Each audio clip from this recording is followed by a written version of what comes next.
संतप्त मानस शांत हूँ, जिनके गुणों के आनंद वर्धमान महान जिन हमारे।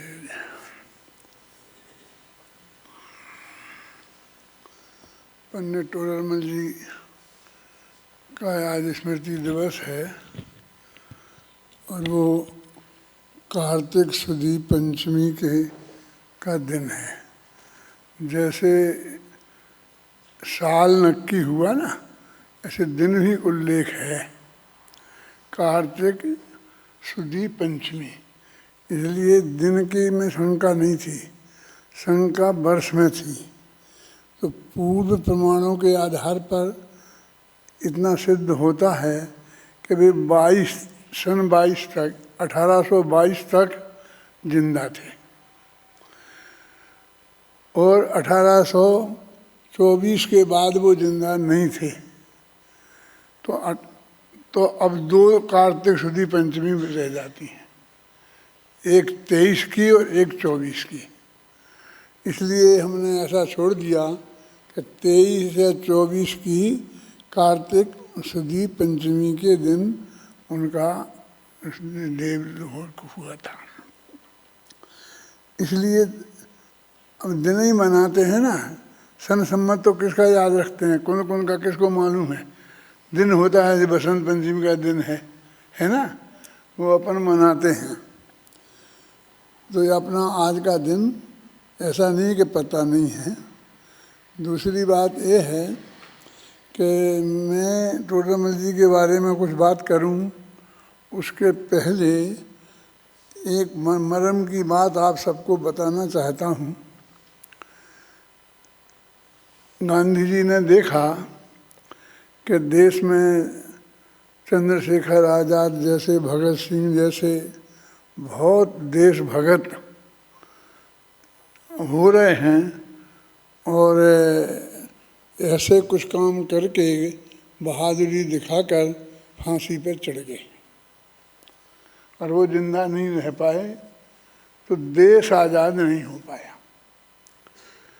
और अंग्रेज़ों का तो राज्य था, आप कोई भी जुलूस निकालो, गोली चलवा देते थे, जनता में सैकड़ों लोग मर जाते थे। तो जो बड़े बड़े नेता थे, नेहरू जी वगैरह, गांधी जी, तो गांधी जी ने एक रास्ता निकाला कि अपने को बचाना। यदि हम बचेंगे और कुछ लंबे काल तक रहेंगे तो हम देश को आज़ाद कर सकेंगे।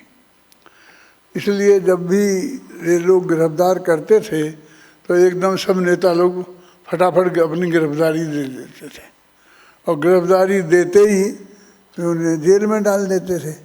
तो बस पुलिस उन्हें मार नहीं सकती थी। फिर वो सारी पुलिस की जिम्मेवारी हो गई उनकी सुरक्षा। और वो जानते थे ये लोग इतना लोकप्रिय हैं कि यदि इनकी जेल में किसी तरह मृत्यु हो गई तो हम कोई सफाई कोई मानेगी नहीं और जनता हमारे विरुद्ध बहुत भड़क जाएगी। इसलिए फिर वो उन्हें बहुत संभाल के रखते थे। गांधी जी जैसे उपवास करते थे तो उन्हें दूध ज़बरदस्ती पिलाते थे और उन्हें जिंदा रखते थे। तो गांधी जी ने जो रास्ता चुना वो एकदम चढ़ जा बेटा सूली पर और एकदम भला करे भगवान, वो रास्ता उन्होंने नहीं चुना। और अधिक काल तक हम सहज भाव से जिंदा रहें, कौन बचा सकता था। यदि उनको वैसे ही छोड़ देते तो कोई भी कहीं मार देता, क्योंकि बाद में जब अपना राज्य आ गया तब कोई अंग्रेज़ों ने थोड़ी गांधी जी को मारा, अपने भाइयों ने ही मारा ना। वे हिंदू से हिंदू नहीं मारा ना, अपने देश की रक्षा के नाम पे मारा। कोई भी मार देता, यदि वो बाहर रहते तो कोई भी कहीं भी मार सकता था किसी भी नेता को। और परस्पर में भी प्रतिद्वंदी रहते हैं ना। तो इस तरीके से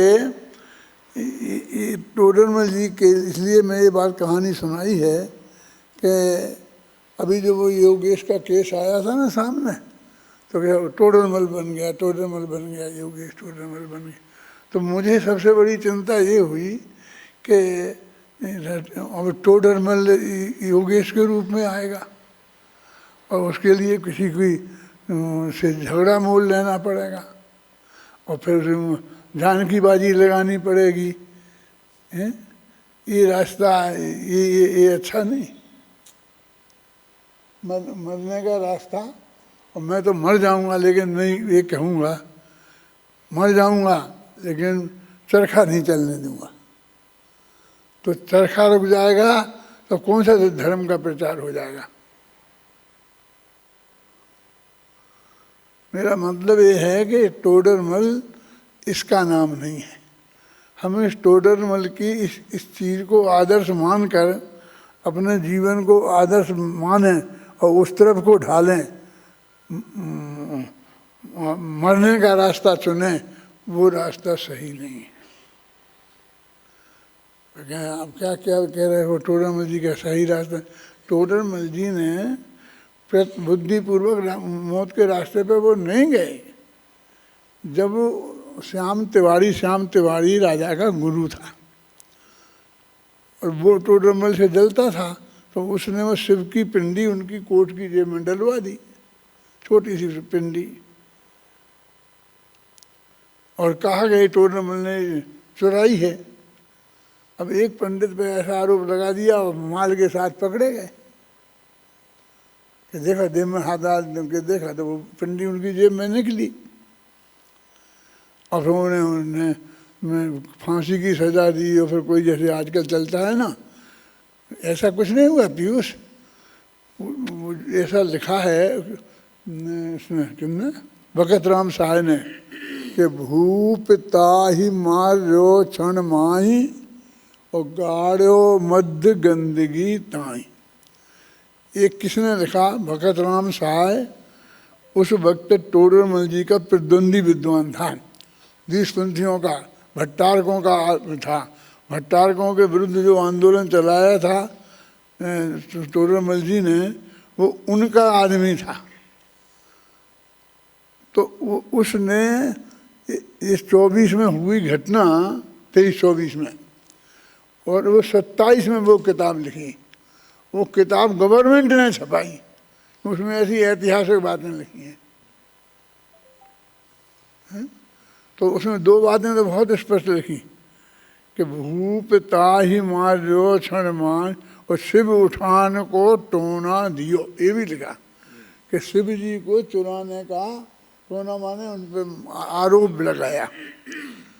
तो ये बहुत स्पष्ट है कि उनने राजा को भड़काया, केस नहीं चलाया, और फिर राजा ने भूप ताहि मार्यो क्षण माही, क्षण में मारा और गंदगी में गड़वा दिया, माने ऐसा फेंकवा दिया घूरे पे।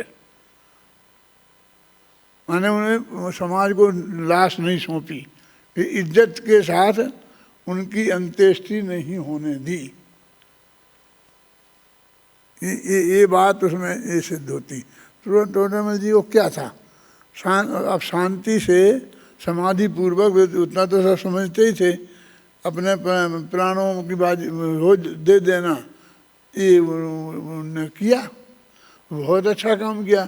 लेकिन वो परिस्थिति उन्होंने बुद्धिपूर्वक पैदा नहीं की। अब आप अपना है कि फिर ऐसा क्यों लिखा, अजैनियों के विरुद्ध इतना क्यों लिखा, इसके विरुद्ध क्यों लिखा, ये सारे केस। तो उनने तो एक बहुत महान ग्रंथ लिखने का प्रतिज्ञा की। क्या लिखा? वो मंगलाचरण पढ़ना। पहलवान कहाँ है हमारा? पढ़ मोक्षमाता का मंगलाचरण।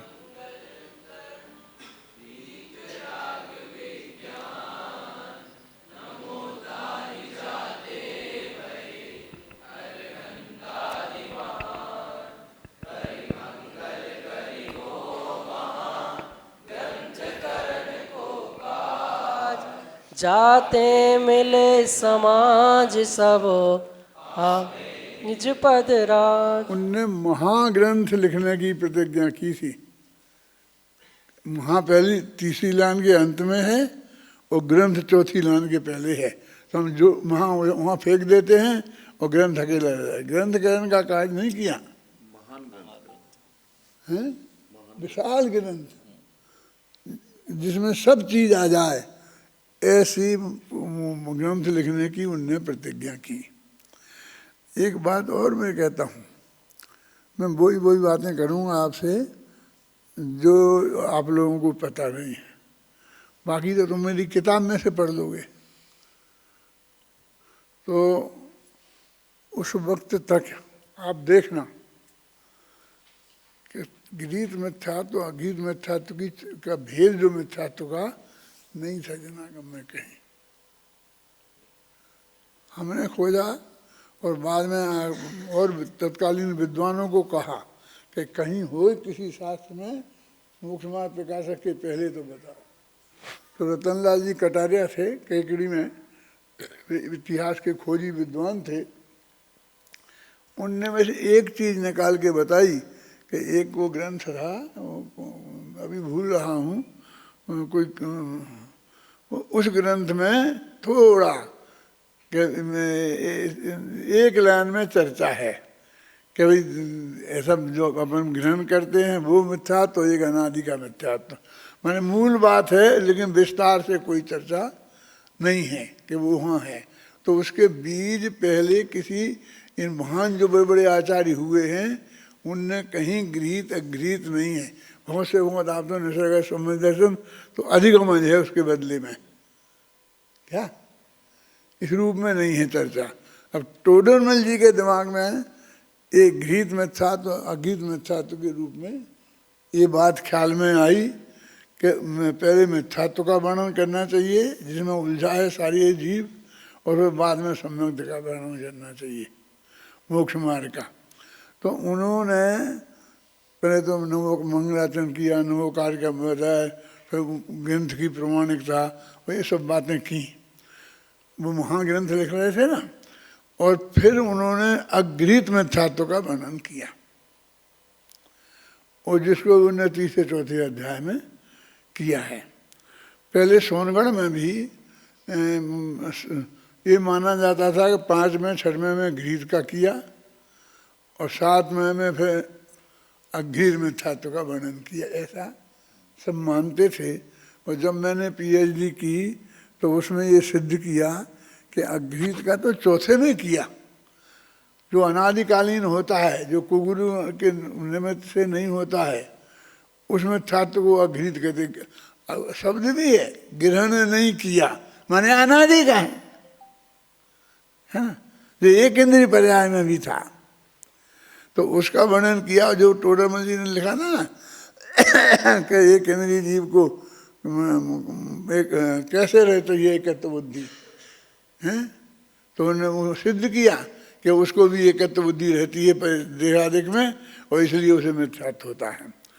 फिर अगृहीत का तो किया ही सिर्फ 1-2 अध्याय में ही, और वे अध्याय भी बहुत छोटे छोटे हैं, ख्याल में आए ना। और फिर गृहीत का शुरू किया, तो गृहीत का मिथ्यात्व का वर्णन करना था, तो उन्हें पहले ये जैनेतर मत, तो जैनेतर मतों की जो चर्चा की, तो उस वक्त का ये जमाना था, सारा न्याय शास्त्र इसी पे लिखा जा रहा था। अकलंग देव राजवार्तिक में, और ये सब ये तुम्हारी किताबें तुम न्याय में पढ़ते हो ना, आत्म परीक्षा वगैरह, ईश्वर परीक्षा, ये परीक्षा, वो सांख्य परीक्षा, तो उनको वो सब चीज़ें जो थी वो पहले लिखनी थी, जो जैनेतर दर्शन से ये हिंदुस्तान में चलते थे। तो उन्होंने तो उनका वर्णन किया अपने एक सहज भाव से।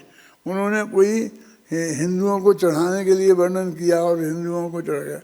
वो जो तर्क है वो जो परमात्मा का ये कहना है कि वो ग्रंथ पूरा हुआ नहीं था, विषय छपना क्या, जो भी लिख करके एक भी ग्रंथ कहीं रिले नहीं हुआ था, अभी तो लिखा ही जा रहा था, अभी तो उसका 10वां हिस्सा भी नहीं लिखा गया था। और जो मूल कॉपी अपने पास है उसमें उन्होंने पंडित जी ने बार बार बगल में ऐसा काटा पीटी करी और बगल में लिखा, ऐसा लिख देते हैं अपन बगल में, ऐसा लिखा हुआ है वो। तो उन्हें द्वारा देखने का मौका भी नहीं मिला और वे बीच में मर गए, इसलिए पूरा सुधार नहीं पाए भी उस अपने उस प्रकाशक को। ये तो प्रतिभा की है, पहली दफे लिखा और इतना शुद्ध सात्विक है, ये भी बहुत गजब की बात है। अपन कितनी दफे काट काट के लिखते हैं, सीधा तो अपन एक पत्र भी नहीं लिख पाते हैं, ये तो अलग। तो ये उन्होंने अपने क्रम से लिखा। तो पहले उन्होंने गीत मिथ्यात्व में इससे दर्शन लिए। ईश्वरवाद का बहुत जोर वाला था तो ईश्वरवाद लिया। फिर उन्होंने आगे जो 6वें अध्याय में देवी धारी, भूत प्रेत की पूजा भी बहुत अभी भी होती होगी गाँव में। उस वक्त बहुत ज़्यादा होती थी। हमारे बचपन में बरसात नहीं होती थी तो जो गांव के बाहर चबूतरा होते थे भूतों के, उन पर जाकर रोटी बना के खाते थे। और कोई चेचक हो जाती थी तो भवानी नामक देवता के ऊपर चढ़ाने जाते थे। माने ये जो भूत प्रेत मंत्र आदि की पूजा ये बहुत ज़्यादा होती थी। तो इस सब को उन्हें कम करना था। ये उन्होंने चारों तरफ देखा था। तो ये सब चीज़ गीत मिथ्यात्व में आती है और उन्होंने ये सब बात किया। अपन लोगों को वो अपरिचित क्यों लगता है कि जो उनने मोक्ष मार्ग प्रकाशक में जो वर्णन किया, पंडित टोडरमल जी ने हूबहू उसी तरह को उतार, टोडरमल जी के को दौलत राम जी ने छेड़ाला में उतार दिया। और वो दूसरा अध्याय में गीत मिथ्यात्व का, फिर गीत मिथ्यात्व का वो वर्णन है। वो इतने संक्षेप में, सिर्फ एक ढाल में कितने 16 छंद हैं। वो दो लाइन के छंद है ना। एक ऐसा एक पन्ने में वो सारा मोक्ष मार्ग प्रकाशक का सार पंडित दौलत राम जी इस बात के लिए सबसे ज़्यादा प्रशंसनीय है कि इतना महत्वपूर्ण विषय को उन्होंने आधी लाइन में 5वां अध्याय और 6वां अध्याय निपटा दिए। जब मैं उसे पढ़ूंगा बता सकता हूँ, आप लोग देखना। तो इसलिए अपन लोगों को उन शब्दों से अपन परिचित हो गए, गीत और अगीत से। तो अपन को टोडरमल की वो बात उनकी कोई मौलिक है ये हमारे ख्याल में नहीं आता। ख्याल में तो वो तो किस तरह के मिथ्या दृष्टि हो सकते हैं। तो गीत में अजैनों को, फिर भूत प्रेत व्यंतर को, कि ना तो ये अजैन ना जैन, ये किसी उनको मानते, किसी दर्शन को थोड़ी मानते हैं। ये तो इन देवी देवताओं को पूजते हैं। फिर उसी में क्षेत्रपाल पद्मावती जो अपने यहाँ भी आ गए थे ना, ये सब वो सारी चीज़ें उनने उसमें ले ली। और फिर इसकी चर्चा थोड़ी बहुत कहीं आती भी होगी। तो फिर जो जैनी हैं, जो जीव जैनी हैं और जिन आज्ञा को मानते हैं, फिर भी वो नहीं, उनके मिथ्यात्व शेष रहता है। तो वे 7वां अध्याय वाला वो सारा प्रकरण गीत मिथ्या दृष्टियों का। तो 5 में से 7 में तक गीत मिथ्या दृष्टि। तो वो तो अपने एक क्रम में लिख रहे थे। तो वो जनता तक पहुंच गई और उसका कारण वो ही हैं। वो श्याम तिवारी जलता था, उसने राजा को भड़काया, वो घटना सही है, लेकिन जनता में फैल गया था ऐसा नहीं है। अब क्या हुआ कि जब वो टोडरमल जी जनता में तो मोक्ष मार्ग गए, मोक्ष मार्ग प्रकाशक जा ही नहीं पाया था। वो तो लिखा जाता, फिर उसकी कॉपियाँ करवाते। इसमें आता है गोमठ सार जीवकांड कर्मकांड की जो टीकाएँ हैं, इनकी कॉपियाँ कराई गई और गांव-गांव में भेजी गई। उनका बहुत अच्छा विस्तार से वर्णन आता है। मोक्ष मार्ग प्रकाशक का ऐसा वर्णन नहीं आता कि ऐसे भेजा गया। तो असली कारण और खोजना चाहिए। वो श्याम तिवारी का तो स्पष्ट हो गया, राजा के सामने बात खुल गई, तो वो तो ऐतिहासिक तथ्य हो गया। लेकिन वो जो बखतराम साय है, उसने मालूम क्या लिखा? जहाँ ये लिखा गुरु तेरे पंथन को धर्मी, टोडरमल नाम साहमी, भूपिता ही मार्यो क्षण माई, गाढ़ो तक गंदगी माई। और ये वर्णन लिखते लिखते अगले ही पेज पे लिखा कि टोडरमल वो 13 पंथियों का गुरु था, वो तो लिखा, लेकिन वो ऐसा था कि मंत्र तंत्र का विरोध करता था। उसको मंत्र तंत्र का, तो ये मंत्र प्रणवों का मंत्र पढ़ा तो ये हो गया, फलाना पढ़ा तो ये होगा, ओ मुनि पढ़ा तो ये हो गया।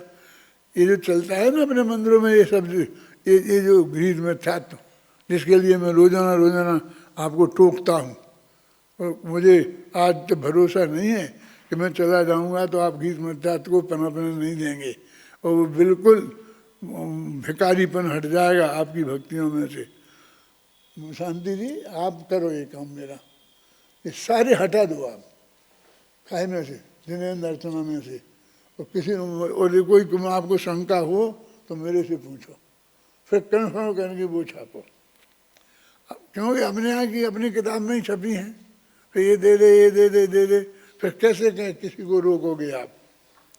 खैर अभी अपनी बात क्या चलती थी कि इस तरीके से उन्होंने ये लिखा कि मंत्र तंत्र का विरोध करता था, इसलिए टोडरमल की ये दुर्दशा हुई।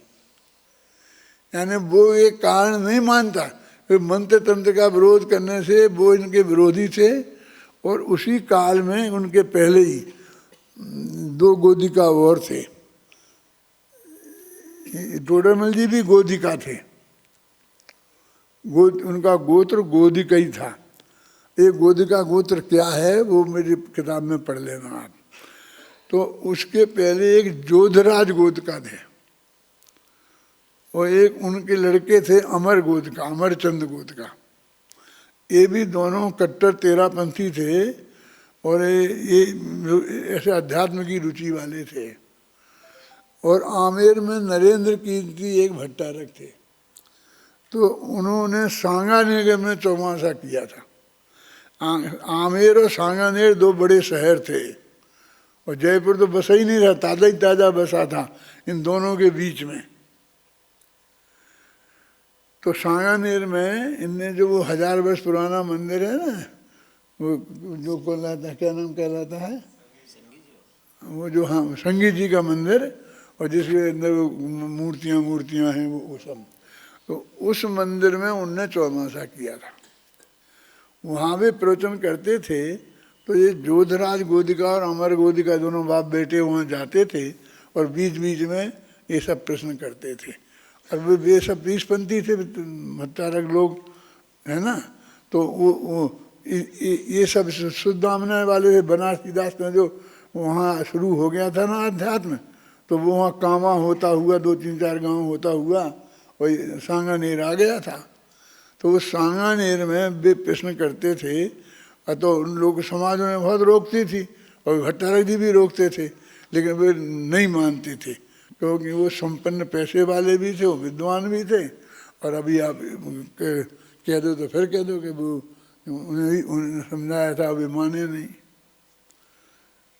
ऐसे उद्दंड ना टोडरमल जी थे कि उन्हें किसी कोई समझाया, वे ऐसे नहीं माने और ये नहीं करे, और ना ये थे। तो उनको उनने जूते मारकर मंदिर में से निकलवाया। नरेंद्र कीर्ति भट्टारक ने जोधराज गोदिका को, ये सब लिखा है मेरी उसके पंडित टोडरमल व्यक्तित्व करते हैं, वहाँ से निकलवाया, और फिर मंदिर में आना उनका बंद कराया। तो उनने के साथ में 12-13 आदमी और थे, तो वे एक जगह अपने घर में स्वाध्याय करने लगे। अब मंदिर के बिना तो कैसे रहते, तो उनने मिल करके एक मंदिर बनाया, जो संगी जी के मंदिर के पास में ही है, वो 2.5 पीढ़ी का मंदिर कहलाता है। आज भी सांगानेर में जो 2.5 पीढ़ी का मंदिर है, वो सबसे पहले 13 पंथियों का मंदिर है, जो जोधराज गोदिका और उनके बेटे अमर गोदिका के नेतृत्व में वहाँ के 13 पंथियों ने बनवाया। तो इसी तरह की प्रवृत्ति तो पहले चल रही थी, माने भट्टारकों के खास प्रतिद्वंदी थे, क्योंकि दक्षिण भारत में तो पूरे भट्टारकवाद था, और अपने यहाँ आमेर में सब जगह गद्दियाँ थीं भट्टारकों की, सोनागर में सब जगह, नागौर में गद्दियाँ थी भट्टारकों की, तो उनका ही प्रताप वो था। तो असली प्रतिद्वंदी टोडरमल जी के ये भट्टारक और 20पंथी लोग थे। तो अभी मैं ये नहीं कहता हूँ कि उनने मरवाया, समझ गए, मेरा ऐसा अर्थ मत निकालना, लेकिन उन लोगों को खुशी अवश्य हुई थी। जो भगत राम साहब ने लिखी कि हे भव्य जीवो, टोडरमल ऐसा था कि वो मंत्र तंत्र का विरोध करता था, इसलिए उसकी ये दुर्दशा हुई। यदि तुम्हें उस दुर्दशा से बचना है तो तुम मंत्र तंत्र को मानो, और वो बीच में जो आमना है उसको मानो, ऐसा उसमें लिखा है। तो अभी तो लिखा, तो उनने तो वहाँ से लिखा ना, ईश्वरवाद से लेकर के, तो यहाँ तक लिखा है जो 7वें अध्याय के अंत तक, सम्मुख के सन्मुख मिथ्या दृष्टियों तक। तो उस इन क्षेत्र में उनके बहुत शत्रु थे, कई लेवल पे। उनकी बात को तो 222वां पेज निकालो, मोक्षमा पे कह सकता।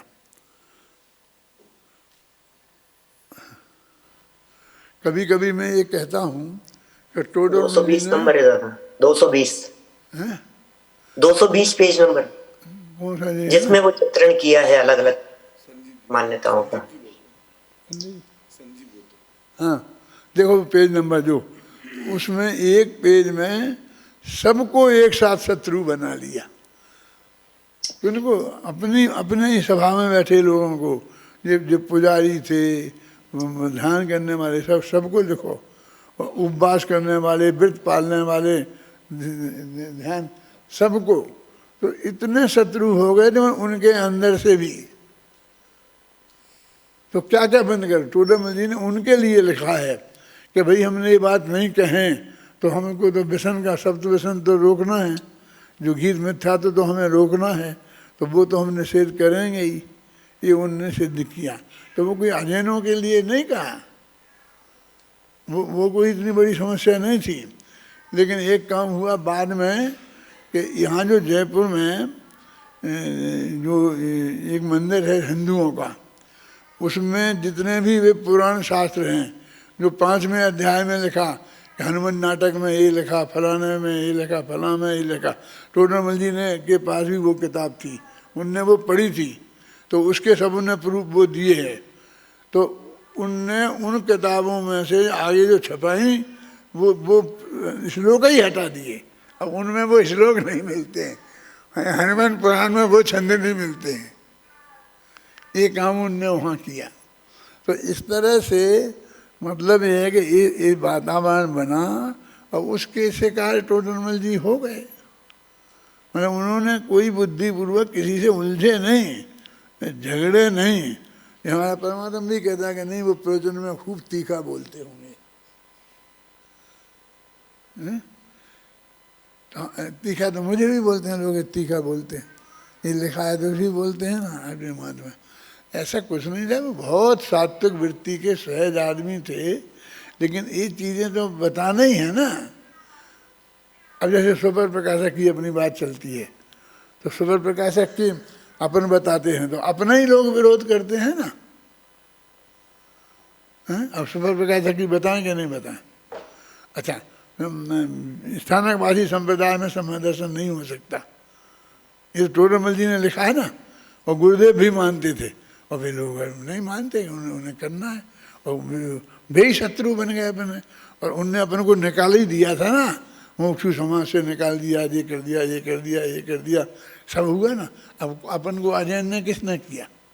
अपने तो वो भी तो लिखी है ना, सीता की कहानी हम लिखी ना, क्या है, पश्चाताप भी लिखा है, और भी सब लिखा है। लेकिन हमें कोई हिंदू ने तो हमें नहीं मारा, किसी दूसरे ने तो हमें कुछ नहीं किया। लेकिन अत्यंत नज़दीक के आदमी, उनने हमको गैर मोक्षु घोषित कर दिया, ये कर दिया, समाज बंद कर दिया, ये कर दिया। और अपना अशोक नगर में हम पढ़ाते थे, सब हमारे विद्यार्थी थे, और हम सोनगढ़ में के हो गए थे तो हमारा मंदिर बंद कर दिया था। सब हमने भोगे हैं, बस अकेले मरे ही नहीं, क्योंकि हम टोडरमल जी के सिद्धांत पर नहीं चले, समझ लो, हम गांधी जी के सिद्धांत पे चले। कि फिर ये काम ही नहीं हो पाए। यदि हम ऐसे ही किसी चक्कर में मर जाते तो महाविद्यालय नहीं बन पाता, तुम लोग विद्वान कैसे बनते? इसलिए मैं कहता हूँ वो आदर्श नहीं है, मर जाना आदर्श नहीं है। एक तो मेरे मालूम यहाँ पर कल एक चक्कर आया था ना कि मूर्तियों को तोड़ देंगे ये लोग आकर के, सब विद्यार्थी तैयार हो गए लाठी ले लेके, हम वो करेंगे इसकी सुरक्षा। वो आएंगे तो पहले हमारी जान की बाजी जाएगी, तब बाद में मूर्तियों को कोई तोड़ पाएगा। तो मुझे पता चला कि विद्यार्थी वहाँ ऐसे पहुँच गए। मैं गया, मैं चलो अपने सब अपने कमरे में जाओ। क्यों? एक तो कोई मूर्तियाँ तोड़ने वाला नहीं है, वो तोड़ देगा तो मूर्ति मोहल्ला में रोजी ना बन रही ना, फिर लाएंगे हम पंच कल्याण करेंगे और इससे बढ़िया विराजमान कर देंगे। और तुम मर गए बेटा तो तुम्हारे बाप को क्या जवाब देंगे? ये चेतन भगवान बन गए, शास्त्री हो गए 5 साल पढ़ के, और तुम मर गए तो 5 साल का एक हमें कच्चा माल कहाँ से मिलेगा, किसको पढ़ाएंगे?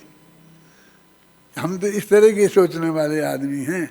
इसका मतलब हम टोडामल जी के विरोधी नहीं हो गए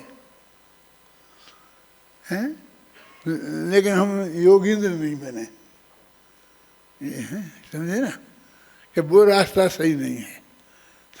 शांति का रास्ता सही है। ख्याल में है ना? ये बात मैं आपको एक कहना चाहता हूँ, इसलिए कि मर जाएंगे नहीं। और मैंने समाधि मरण पढ़ा है, उसमें लिखा है कि अभी जो लिखते हैं क्या कि लाखों वर्षों तक जीऊँ और चाहे मृत्यु आज ही आ जावे। ऐसा पूरा नहीं है, ये तो बात सच्ची है, लेकिन जीने के लिए तो शुद्ध सात्विक प्रयत्न करना, मरने के लिए नहीं करना कोई प्रयत्न। समझ गए मैं क्या कह रहा हूँ? ऐसा लिखा है जिनवाणी में, देखा है मैंने। इसलिए अपना ठीक है, हमने तो खाना छोड़ देते हैं, अब मर जाएंगे जल्दी। ऐसा आपने यदि आप स्वस्थ हैं, रह सकते हैं, जिंदा रह सकते हैं, तो आपको उसके लिए जो आपके शुद्ध सात्विक उपाय हैं वो करना चाहिए। जीने के लिए प्रयत्न करना चाहिए, वो अतिचार नहीं है। लेकिन वो अनिवार्य हो जाए कि अब जी नहीं सकते हैं तो फिर अशांति से मर जाना चाहिए। ये मरने का रास्ता नहीं है। इस मनुष्य जीवन में जब तक तुम शुद्ध सात्विक अपने जीवन से रह सकते हो, धर्म का पालन कर सकते हो, तब तक इसको जीना। और जो गुमानी राम जी ने ये लिखा, क्यों कि मर के तुम जाओगे, कहाँ जाओगे? चल बढ़िया से बढ़िया जगह बता दूँ। मोक्ष तो जाने वाले नहीं हो ना, हैं? और कौन से स्वर्ग तक जाओगे? जब संजीव से पूछ लेना, हैं? जहाँ भी जाओगे वहाँ सम्यक दर्शन सहित तो पैदा हो सकते हो, लेकिन वृत्ति पैदा नहीं हो सकते। तुम वृत्त धारण करके कोई पैदा नहीं हो, माँ के पेट में कोई वृत्ति नहीं होता, तो तुम तो वृत्त के धारण फिर 8 वर्ष की उम्र तक वृत्त धारण नहीं कर सकते। अभी तुम इस देह में हो तो वृत्त तो धारण करने की सामर्थ्य तो है। और जो भी थोड़े बहुत वृत्त आपने पालते हो, माने प्रतिमाएँ नहीं हैं, लेकिन फिर भी शुद्ध सात्विक वृत्ति तो अपन है अपनी, जो भी है। ऐसा लगा कि फिर उसका मतलब तो तुम संयम को पहले ही छोड़ रहे। संयम तुम्हें इष्ट नहीं है। मेरा मतलब ये है, जिनवानी में घटनाएं सब तरह की, और फिर वो टोडरमल जी की घटना थोड़ी है, टोडरमल जी की घटना नहीं है। मैं टोडरमल जी ने उसे पैदा नहीं किया, टोडरमल जी की किसी गलती से नहीं हुआ है, वो तो सामने वाले की गलती से हुआ। अब डाकू आ जाए धादी पे बंदूक रखने, क्या करो आप? हैं कि निकालो तिजोरी खोलो, लाओ माल लाओ। अब अपने पास चाबी ही नहीं होए, वो शेर जी की तुम मुनि हो, तुम्हारे पास चाबी होगी, अब तुम ला के दे ही नहीं सकते हो, हैं? और नहीं कहते तो हमें गोली से मार देते। और तुम ला के दे दो, सब निकाल के माल भी दे दो, और फिर तुम बोले भैया हमने तेरे को पढ़ाया है और तू हमारे साथ ऐसा कर रहा है, तुमने इतना और कह दिया तो अब तुम्हें वो जिंदा नहीं छोड़ेगा, क्योंकि ये पुलिस को बता देगा फलां आदमी था। और यही बने रहोगे, हम तो पहचाना नहीं है तुम्हें, हैं? तो शांति से जिंदा रहोगे। क्या समझ में आया ना? यानी अपनी तरफ से कोई नहीं हो तो भी ऐसे प्रसंग में हम मर सकते हैं, लेकिन हमको नहीं मरना नहीं है, मरना इष्ट नहीं है। शांति से धर्म का पालन करना, तत्व ज्ञान समझना, पूरा तत्व ज्ञान समझना, ये टोडरमल जी का रास्ता है। ऐसा नहीं कि मैं टोडरमल जी के विरुद्ध बोल रहा हूँ। क्या हम तो लड़ेंगे नहीं, लेकिन हम तो वेश्या का निषेध तो करेंगे, हम शराब पीने का निषेध तो करेंगे कि वो सामने वाले लड़ेंगे क्योंकि उनका नुकसान होता है, कि हम तो लड़ेंगे नहीं, लेकिन कहना नहीं छोड़ेंगे। देखो अब इस वक्त मैं एक बात कहने का लोभ सम्मेलन नहीं कर पा रहा हूँ कि एक पंडित नेमीचंद थे जो पूज्य गुरुदेव के सामने थे, बहुत भद्र प्रकृति के। मैंने आज तक उतना भद्र प्रकृति का आदमी नहीं देखा, ये कह रहा हूँ मैं आपको। वो आदमी गुरुदेव के पास था, गुरुदेव से उसने बार बार पूछा आपके सम्मान दर्शन का दिन, और ऐसा करके और उन्होंने बताया, जो तारीख बताई वो उनका मुँह पट्टी बदल लेने के महीने भर बात की है। उसने वो लिख के दिया और वो छप गया, काहे में, कौन से अखबार में, सदगुरु प्रसाद में। जब उनके पास लिख के दिया उसने, तो उनने मोटानी ने कहा कि भैया ये मैं छाप दूंगा तो तेरे पर आएंगे लोग, फिर तेरे से पूछेंगे तो मैं तेरा नाम लूँगा कि तूने मुझे दिया और छापने को बोला है। तो उसने हाँ किया, तो लिखित लिया और छापा। अब वो बात मुझे उस वक्त की बात है जे कि जब मेरा ऑपरेशन हुआ था और मैं अस्पताल में बेहोश पड़ा था, इसलिए वो अंक मैंने पढ़ नहीं पाए। वो पढ़ नहीं पाए तो मुझे पता नहीं था। देवदाली में मेरे से किसी ने आके कहा कि ऐसा ऐसा लिख के गए हैं वो, तो मैंने प्रचुर में कह दिया। और वो मैंने कहा किसी के पास वो हो गए तो मुझे लाके वो दे गए। तो एक आदमी लेके आ गया, मैंने सभा में कह दिया।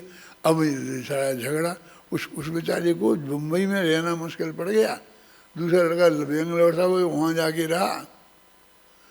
अब अभी इनको थानकवासी संप्रदाय में सम्मान दर्शन पैदा हो गया, वो 13 साल तक रहा। ये इष्ट है, ये अपने धर्म के हिसाब से हो ही नहीं सकता। ना गुरुदेव मानते हैं, ना टोडरमल जी मानते हैं, कोई नहीं मानता है अपने। और इनको चलानी है अपने किसी स्वार्थ के बस। वो क्या स्वार्थ है वो मैं जानता हूँ, लेकिन उसके बारे में कोई बात नहीं कहूँगा। क्या